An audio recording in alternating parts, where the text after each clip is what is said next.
If you're going to have lasting change in anything, you're really talking about just raising your standards.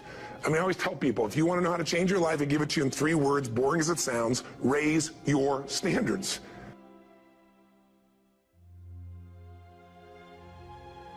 Lasting change is different than a goal. You don't always get your goals, but you always get your standards. Maybe it would help you is to think about it this way. I try to explain standards to people with a different set of words. Think of it as everybody in life gets their musts. They don't get their shoulds. Like, think about it. Most people have a list of shoulds, don't they? Don't you have a list of the shoulds, things you should do, you should follow through on? I should lose some weight, I should work out more, I should make more calls, I should respond more rapidly to my email, whatever, you know? I should get into the office earlier, I should be, more confident. Whatever your should list is, people love to have their should list be met, but it's kind of like New Year's resolutions. If it does, it's really exciting, but if it doesn't, which is most of the time, it's a little disappointing, but you kind of know it's not going to happen.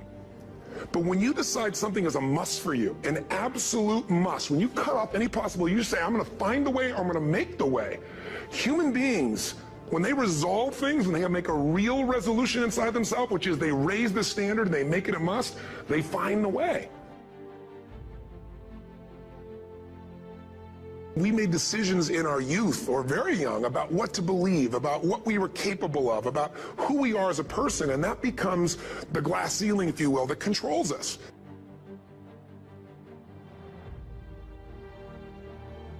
Think about it in your own life. Haven't you had some area of your life where you raise your standard and your life has never been the same? You did it for years, and you kept trying to change it, and kept telling yourself, I should. And then one day something happened. Something just clicked you over. Something took you over that kind of tipping point. And inside yourself, you said, no more. And it was a very, very different experience, wasn't it? Something inside of you shifted, and what was a should became a must, and you've never gone back. Is there an area like that in your life you can think of? Again, did you ever smoke cigarettes? Did you ever eat a certain way, drink a certain form of alcohol, and then finally say no more, and you just don't go back? And notice this, it doesn't really take any willpower anymore. Because somewhere when we make this click, when we make something a must, we attach ourselves to it. It becomes part of our identity. That a lot of things that we want to do, a lot of places we would like to go, a lot of things we would like to experience, and we just stop at but. But is an argument for our limitations, and when we argue for our limitations, we get to keep them. See, but will cause you to procrastinate, but will cause you to hide out behind fear, but will cause you to come up with all type of excuses that you can validate your inaction and not acting on your dream. And right now, more than ever, people need to look for ways to live their dream. People need to look for ways to make it on their own. There is no such thing as job security. There's no such thing as a storm-proof or tragic-proof life. So instead of people living in fear, feeling stressed out, feeling powerless, feeling like victims, I think it should be a time that we need to begin to look at ways that we can become an active force in our own lives. Look at ways when we can decide to take charge of our own destiny. Look at ways when we can decide to design a life of substance and begin to truly live our dreams. And it's time for people to decide, I'm ready to get on with my life. A lot of people say, I'm going to live my life one day when things get right. Always something there to build a case on why you can't move on, why you can't grow to the next level, why you can't begin to manifest your greatness, why you can't begin to live life on your terms.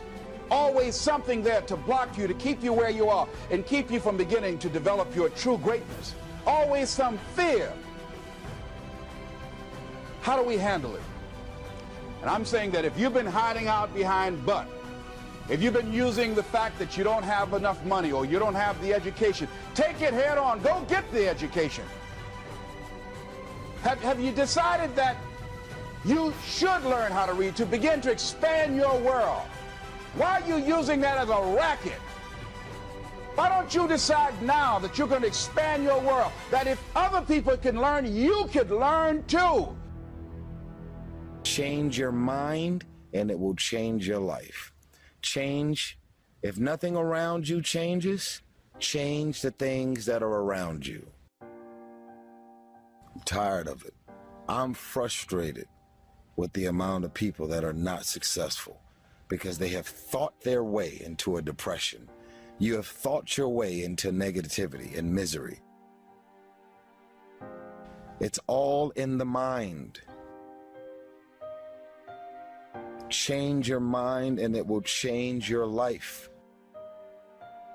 You just have to wake up. You just have to break that negative spirit. You have to break through all of that shit that you're carrying. You feel sorry for yourself. That's the problem.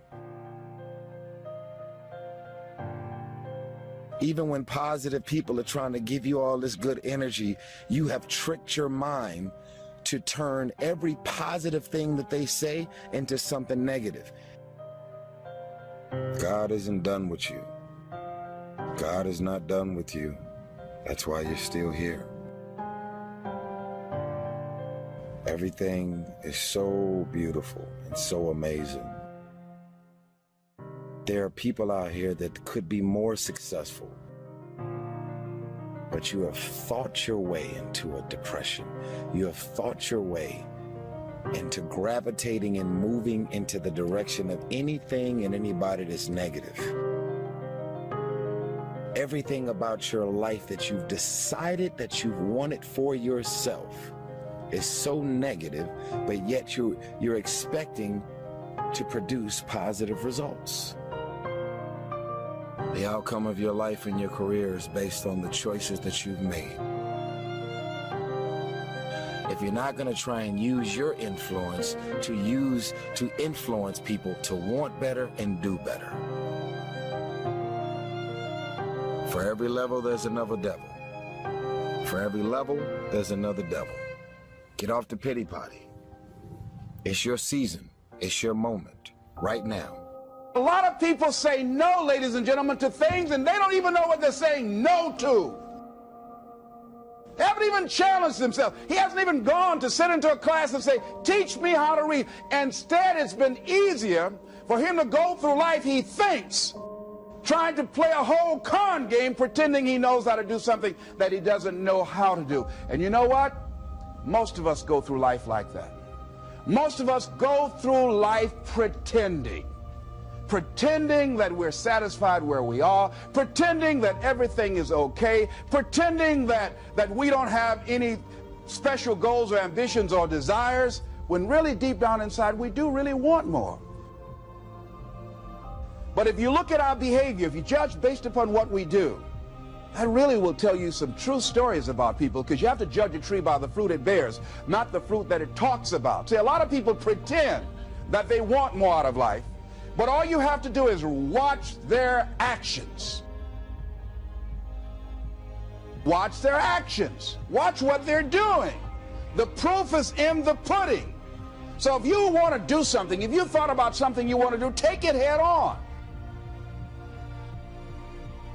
Decide that you're going to start looking at it, start doing research on it, start tackling it, start becoming involved in whatever and wherever it might lead you, to begin to explore the possibilities in that particular thing that you're seeking, so that you can begin to learn all you can about it. Decide that you're going to face it, that whatever shortcomings you have, that you're going to strengthen yourself there. Whatever training that's required, that you're going to go get that training, that you're going to get started right now.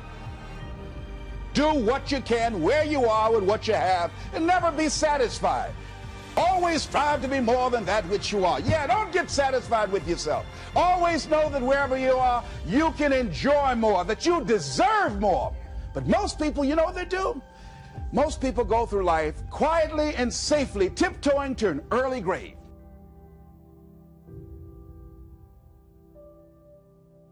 The identity you have for yourself. If your standard is you're an athlete, then there's a certain amount of strength, a muscle tone, and energy that's available in your body on a regular basis because that's who you are. And so you do whatever's necessary to maintain that identity. Again, the strongest force in the human personality is this need to stay consistent with how we define ourselves.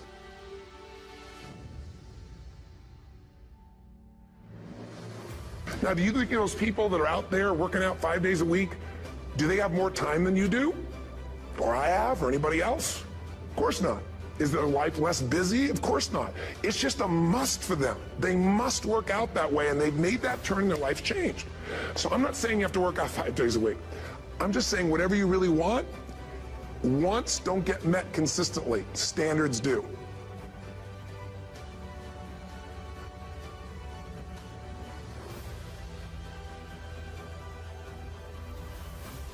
Whatever you identify, this is who I am. And so it's not so much about changing your identity as there's expanding it. You know, deciding that, instead of your goal is to lose 10 pounds, which is not compelling, what if your vision was to get back to my fighting weight? This year, this month, this next 90 days, I'm going to transform my body. I'm going to take on a new challenge. I'm going to find some technique or strategy. There's a million of them.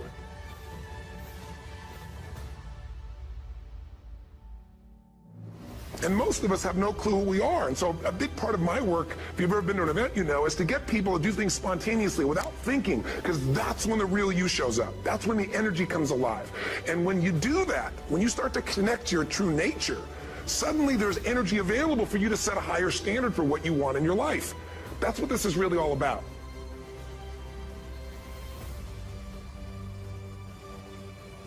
And when I talk about standards, when I talk about, shoulds versus musts, think about your own life. I know there have been areas in your life where some point in time you just shifted and you raised the standard and your life changed. Because whatever people have their identity attached to, they live.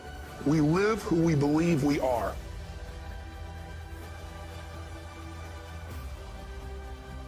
Look at your physical body. Your physical body today is an absolute reflection of only one thing. Not your goals, not your desires, but your standards.